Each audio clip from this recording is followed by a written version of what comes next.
Is my mic on? Yo, what is going on, ladies and gentlemen? It's your boy Tony Shen. I'm back with another FL Studio beat tutorial video. You know what time it is. Today I'm going to show you 3 arrangement tips and tricks for when you're trying to make your beat sound a little bit more interesting if you have a limited number of patterns. With a proper arrangement, you're able to have a beat that is easy to follow along, that has a reoccurring themes, that is consistent, but at the same time also not too repetitive and boring, where you're just repeating the same 8-bar loop over and over again. Before I get to that, I just want to make a couple quick announcements. I know I have been posting really inconsistently, and I wish I could post more, but honestly, it's just because I've been working a full 9-to-5 job and also studying for exams on top of that to like get my certifications for my job. But I know that I'm gonna be done with my exams soon, so I'll definitely have more time and I'll be able to post more videos more frequently. And on top of that, I'll also have some loops and sound kits that I like to provide to all of my subscribers or anyone viewing. But for right now, I actually have a few kits that I'm giving out. The link is in the description. It's just a download link from my Dropbox. I have a few, I have a one-shot sound kit and another drum kit. I think Tony Shen Slap Pack Volume 5. I haven't really distributed that drum kit out publicly yet. So just a few sound kits that I have in the link in the description, download below, just to, you know, just to give you guys something, because I know I can't post as consistently, but I still want you guys to improve and be better at making beats. So I feel like that's the least I could do. But with all that admin stuff out of the way, let's just get straight into the video and show you guys some tricks to make your beats more interesting via arrangement. So to start it off, I'm just going to show you like a quick loop that I made. As you can see, it's very like basic as of now. There's only like 5 patterns. Let me just split this to see what's in it. But basically I just have like a snare right here, some hats, an 808, a rim, open hat percussion, and then just like the melody loop.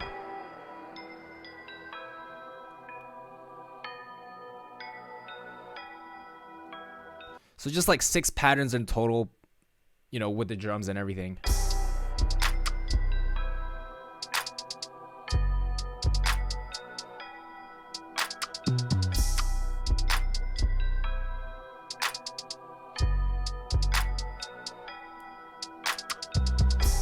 So very basic and bare bones. So what I'm going to do is show you how to arrange these patterns in a way that make it a lot more interesting. Now, the first general advice, this isn't like even tip number 1 yet. This is just like some general advice for arrangement, is that you want to have an idea of like the context of your beat and like who it's intended for and what type of song it's intended for, right? Like if you're trying to make like an 8-minute long Frank Ocean song, then I feel like you're probably going to need like, you know, transitions and like other melodies on top of that. Like you're not going to be able to do the entire song only using this one loop unless you're trying to do it like super creatively. But like if you're doing more like a 2-minute, like 2-3 minute song with like a chorus and everything, and like you already have an idea for like the structure, it'll kind of help you know where to position certain places and where to add more instruments or add more sounds, and where to, you know, maybe like filter out more things and just make it more bare bones so that there's more room for the artists. Like you just have to have a basic context and understanding for what it's intended for. But once you have that, you can apply these 3 tips that I'm going to show you to have a more interesting and cohesive beat that you can use after you have the patterns determined already and you just want to arrange it. First tip is just to pitch the melody around. If you have an audio sample that you're working with, or even it's easier with MIDI, because you can just, like, for example, with the 808, you can just pitch it around with shift up and down. But say you have like you're working with an audio file, you can still play around with the pitch. Double click and play with the pitch here. You can see it's already pitched down 2 semitones. But when you play around with the pitch here, it pitches the entire loop. What you can do is play around with the octaves. If you pitch it up 12 cents or 12 semitones, it's a octave up. So it's the same exact melody, it just pitched up a little bit. So it'll still be in key with whatever key the artist is singing with your other instruments, but it'll just sound a little higher, right? So you want to add 12 to the negative 200, and if you listen to it by itself, it's still in the same key, but it just sounds a lot higher.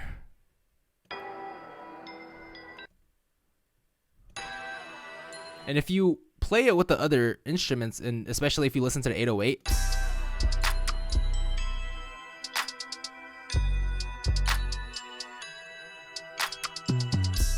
it's still in key with the 808. So let's say like you're arranging the beat, right? And then you have like an intro section that's you have an intro section here.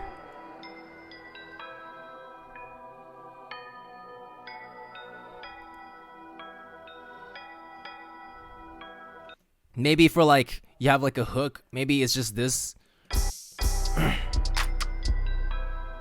Now the one thing you want to do with pitch is you kind of want to be careful and not just kind of like overdo it and pitch it just to pitch it, because sometimes like when you're pitching it too high, like especially when it's like up 1,000 cents from the original sample, it's gonna sound a little bit off, right? It's gonna sound, because you're just stretching the time a lot, and then the pitch, it doesn't sound as clear cut.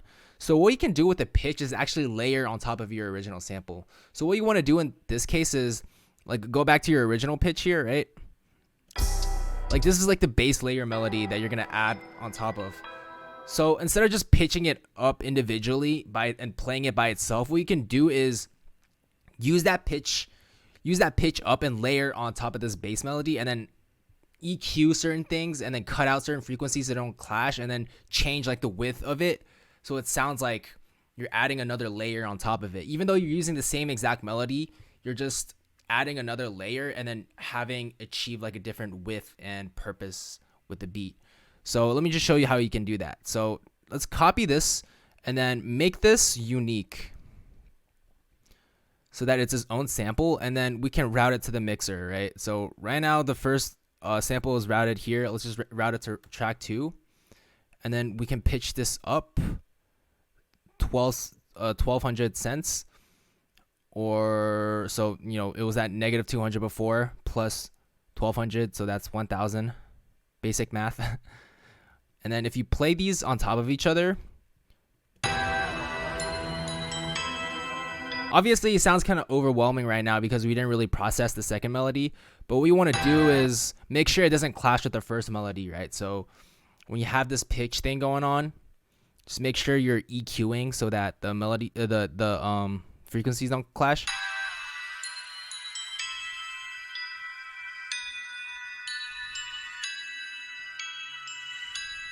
Like I don't want too much high end where it's just kind of like buzzy, you know, in your ear.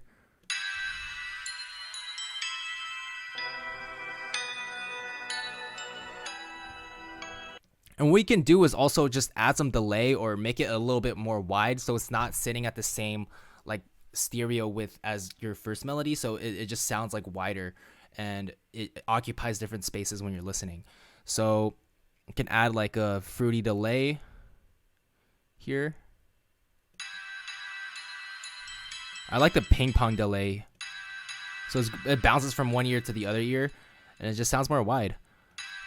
And then if you want to be creative, you could do like a triplet delay.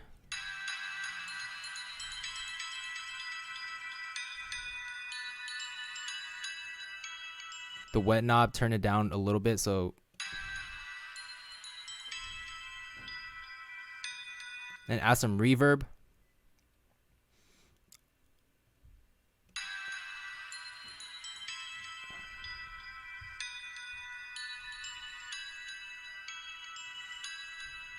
And last but not least, you can also add a little bit of stereo separation to make it, you know, sit a little bit more outside and not in the same space as your first melody. So let's go to Fruity Stereo Enhancer. And if you add that, it'll add more stereo separation. And maybe you want to have that before the delay, actually. You see how that sits more on the outside? And this is more mono.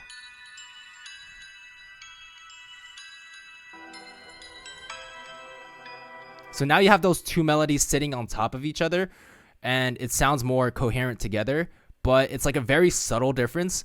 Like if you play just the original.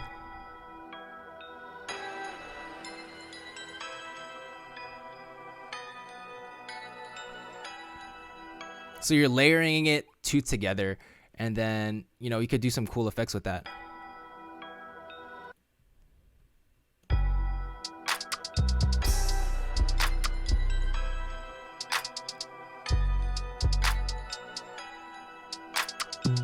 Next step I wanted to go over is to be a little creative with your effects, right?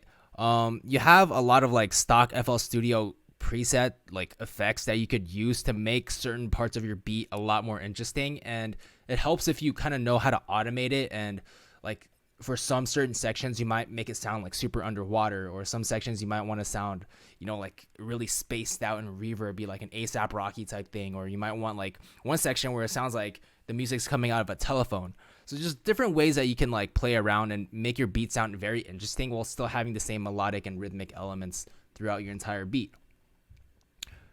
First trick I want to show you is a very basic thing that you can do that's really subtle but is really cool, which is like a halftime / gross beat type trick. So what we're gonna do is create another section, and then maybe I want to do it for this section. Maybe like this right here is like the hook and the chorus or something, right? And this part is more like a storytelling element where you like the verse and the person's just talking about like his life struggles, and he just got his tax return back and he needs to feed his family or something. Like something where you don't want like as much energy and you just want to focus on like the lyrics and what's being said. So right here you might not want like this other melody on top of it, right? So here let's duplicate this. So make this unique. Oops.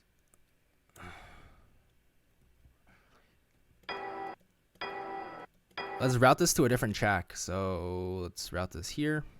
And then maybe I still want to cut out the low ends. So what we can do is pitch it up a whole octave, like going off of that first trick that I was telling you about. Pitch it up a whole octave and then add a halftime effect to it. Now you could use gross beat the halftime effect, which is right here. If you go to momentary half speed,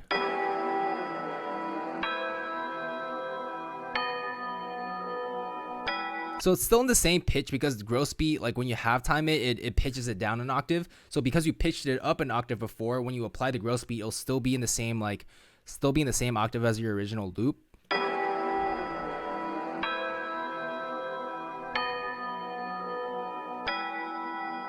So it's the same thing, but it just sounds slowed down and everything is like cut in half. Now because I don't have gross beat, I don't have the full version of it, so I can't save this file. I'm going to use halftime, which is like, I think like $20 at most. And the thing with halftime is you can choose like the loop, like how it loops.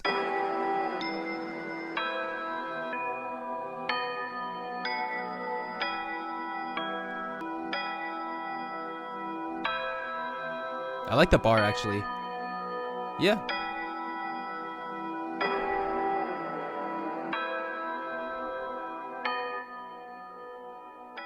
So this part, you can see it sounds a little more dark, just like a little slowed down, and it gives, you know, more space for the artist to go off.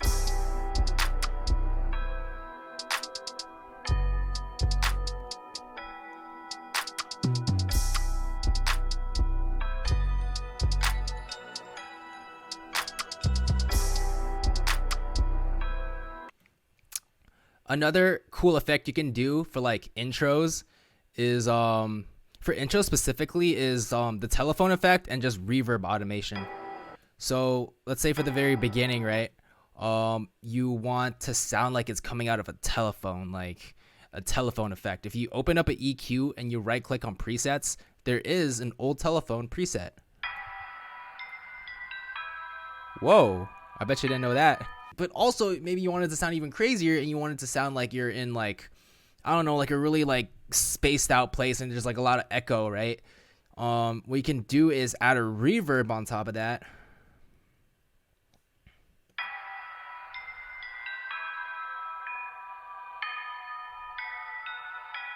And it sounds super cool when you have drums with the reverb. So maybe you want to apply this effect on the master instead of just that one section. So let me move these to the master track. Yeah, so it sounds like so this effect applies to everything, including the drums. Can also add a little reverb here.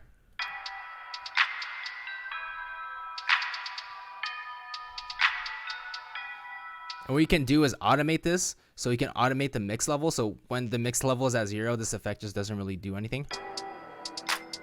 Right, so what you can do is start off with this at 100% and then right click, create automation clip. You can do the same thing here, create automation clip. And then just, draw this automation right here so that it gradually, goes back to like the normal sounding thing that we were working on earlier.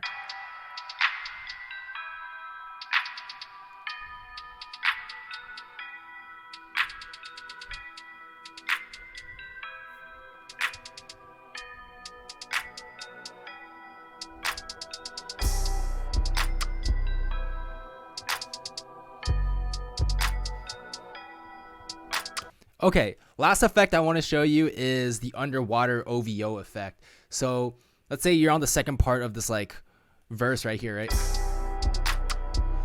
But like the storytelling is really, really intense, and maybe at one point the artist is talking about how like all of his sorrows are drowning him in like misery or something, right? And like you want to sound like it's underwater, and you want to have like that underwater theme going.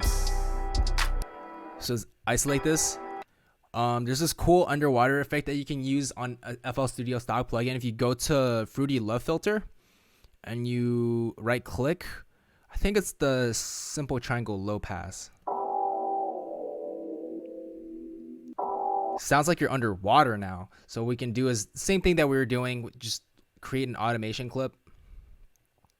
And then for this section, you can set this to step so you have like a little bit more control. And then maybe you want to like ease into it, right? Like,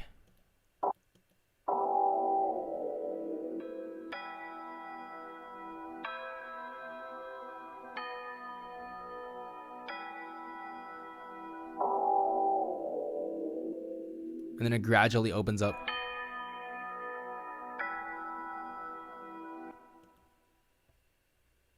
Let's hear what it sounds like with everything.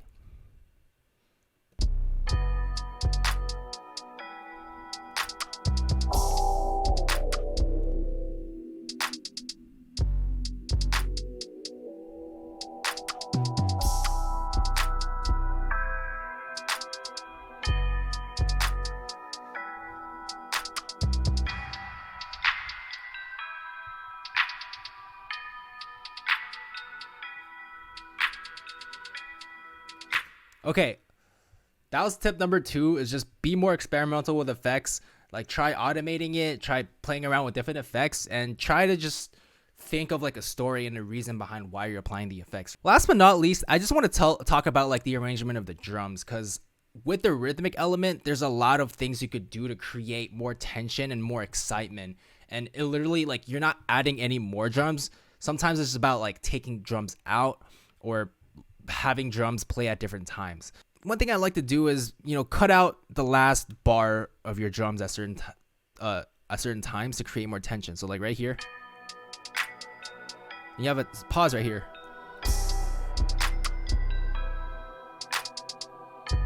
You can do the same thing here.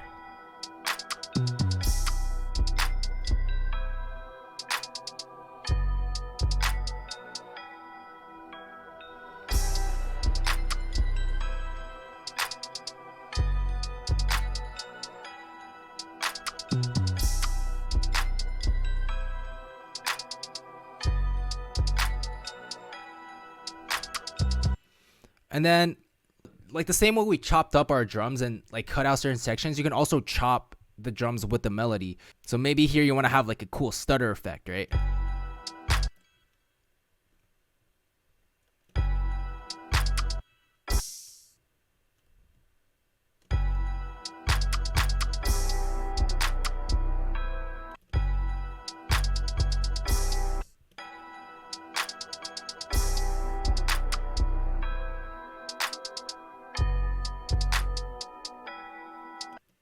And then maybe sometimes you want the clap here, so you take out like the hi-hats and the 808s.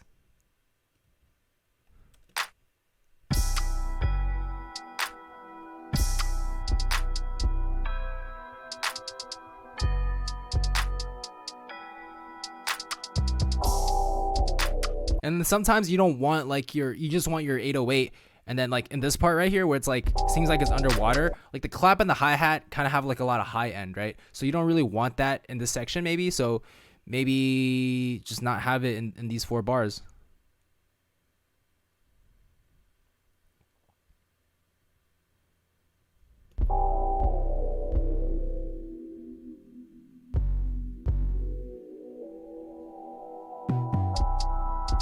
And then sometimes like have it, you know, like you don't start out with the hi-hats here, and then once the snare hits in, you'll then it comes like the hi-hats come along with the snare, like right here.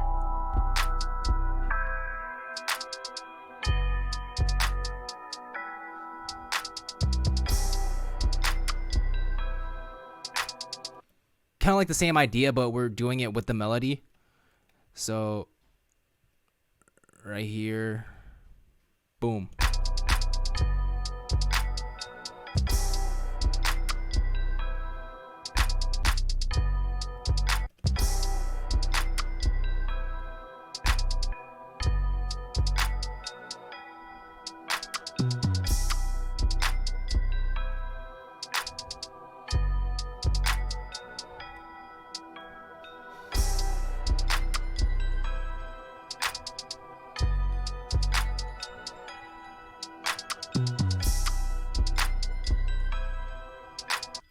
And then here, maybe have it repeat 4 times. Ooh.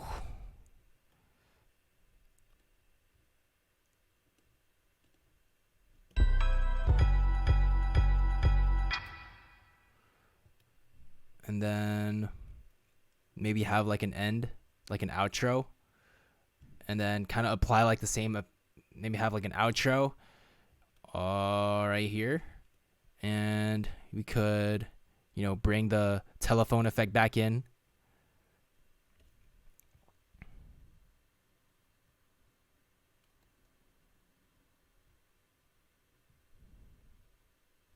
And the reverb back in as well. So back to our third tip with the chopping drums and melodies and stuff like that.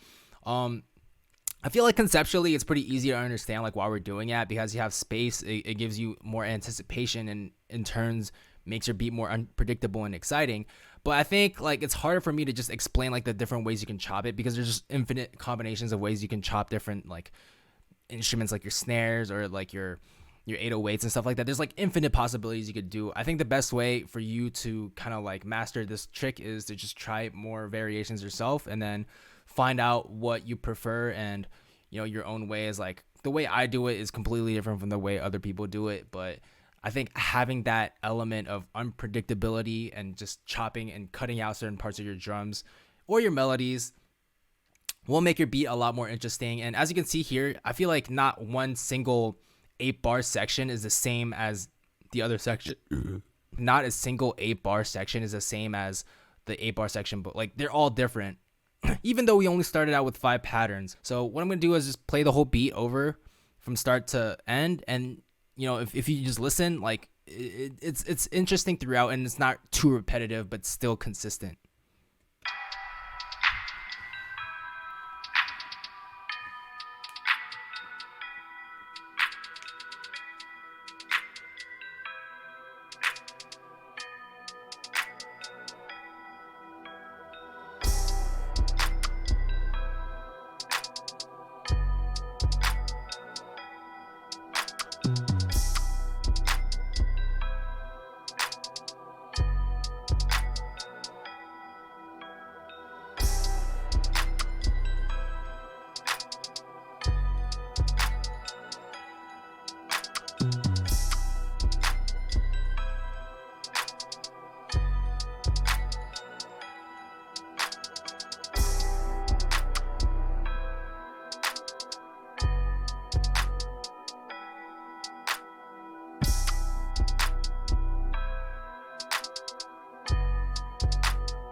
that's a tutorial I want to share with you guys. I really hope you guys got something from these 3 tips that I went over. These are things that I've used on beats that I've made when working with other artists, where like, you know, it's just one loop that they were really interested in, but I just wanted to build on top of that loop without making it sound too repetitive. There's definitely more you can do with an arrangement, but these are just 3 tricks that I found to be, you know, super useful or super creative in ways. But yeah, I really hope you guys took something away from that. If you found this video to be useful and you would like more of my videos, please hit the subscribe button. And don't forget your free drum kit, Tony Shen Slap Pack Volume 1 through 3, which is always available for all of my videos if you're a new subscriber or new viewer. I have 3 drum kits in the description below, but I also have a bunch of one-shot kits and drum kits and other bonus loops that I have in the description below for a limited time. It's a Dropbox link, so you can just download it however. And it's just my way of saying thank you guys for sticking with me. I know I've been inconsistent with my videos, but I just want you to know that I've been thinking about you guys a lot, and I still care about you, and I hope these sound kits can give you some more tools to be creative. Thank you guys. Peace out. See you later.